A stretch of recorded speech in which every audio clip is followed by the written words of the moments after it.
Bharatiya Janata party आदरणीय प्रधानमंत्री मोदी जी के नेतृत्व में 400 पार करते हुए कंफर्टेबल मेजॉरिटी के साथ भारतीय जनता पार्टी आगे बढ़ रही है, एनडीए आगे बढ़ रहा है, यानी 400 प्लस एनडीए का। और यह स्पष्ट इसलिए है क्योंकि प्रधानमंत्री मोदी जी ने जिस तरीके से 10 साल में देश को नेतृत्व दिया, उससे जनता का अटूट विश्वास और अटूट विश्वास के साथ साथ एक तरीके से समर्थन और उनके ही नेतृत्व में देश आगे बढ़े, ऐसा मन बना लिया है लोगों ने। और यह हमको प्रथम 2 चरण में साफ देखने को मिला है और इससे विपक्ष की हताशा बढ़ी है।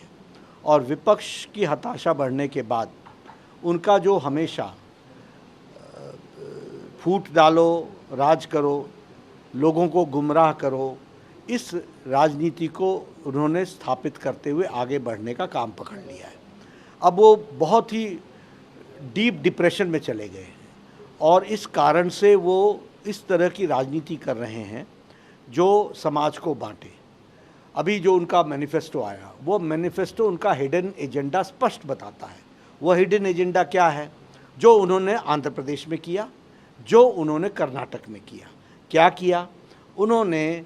जो भीमराव अंबेडकर जी ने साफ कहा कि संविधान के अंदर कभी भी रिलीजियस ग्राउंड्स पर रिजर्वेशन नहीं होगा, लेकिन उन्होंने आंध्र प्रदेश में 4 बार प्रयास किया और एससी, एसटी, ओबीसी का रिजर्वेशन लेने का प्रयास किया।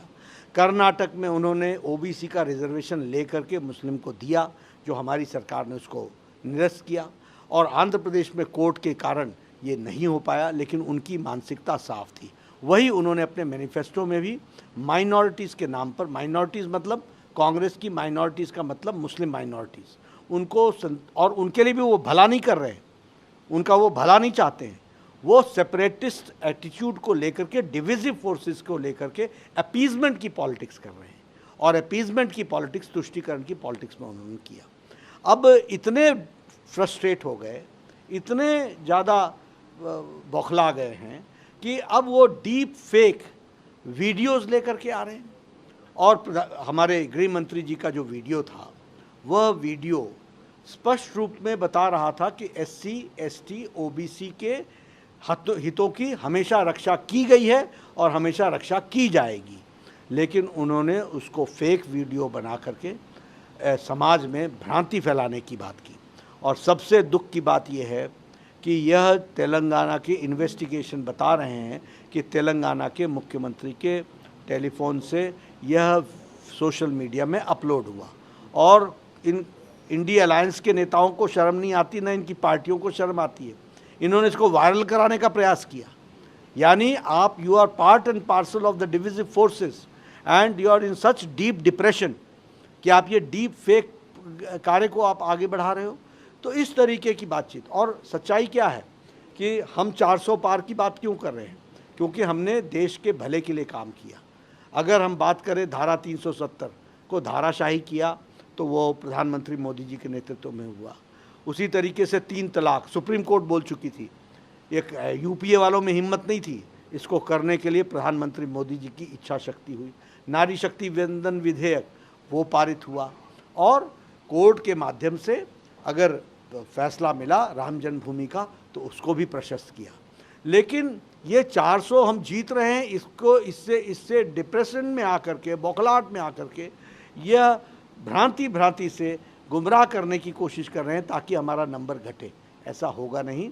ये लोग, सब लोग जितना भी प्रयास कर लें, भारत की जनता और मानवीय ने तय कर लिया है मोदी जी को आगे बढ़ाना। सर, अब दक्षिण में इसलिए पूछना जरूरी है, कांग्रेस ये कह रही है, आज भी एक बयान आया कि बीजेपी जो है या एनडीए है वो दक्षिण में साफ है और उत्तर में हाफ है। 150 से ज़्यादा तो आप लोग कर ही नहीं पाए। देखिए, ये सब ये गालिब गम भुलाने के लिए ख्याल अच्छा है।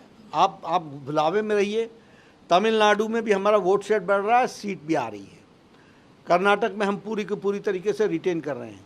इस बार हम आंध्र प्रदेश में और तेलंगाना में भी हम आगे बढ़ेंगे। उड़ीसा में हम बहुत आगे बढ़ने वाले हैं। वो साउथ में नहीं आएगा, ईस्टर्न पार्ट, लेकिन हम तेलंगाना में, हम उड़ीसा में भी बहुत अच्छा कर रहे हैं।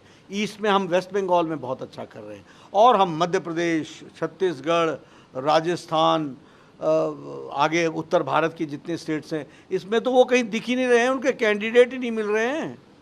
क्या स्थिति हो गई है? तो ये छलावा है, भुलावा है। ठीक है, आप इस भुलावे में रहिए, 4 जून को मुलाकात होगी। राहुल गांधी जिस तरीके से आरक्षण के मुद्दे को लेकर कह रहे हैं, उस पे क्या कहेंगे? क्योंकि आरक्षण एक बड़ा मुद्दा है। राहुल गांधी की जानकारियां हमेशा सीमित रहती हैं। जो उनको पढ़ा दिया जाता है वो बोलते रहते हैं, उस पर मैं क्या जवाब दूं?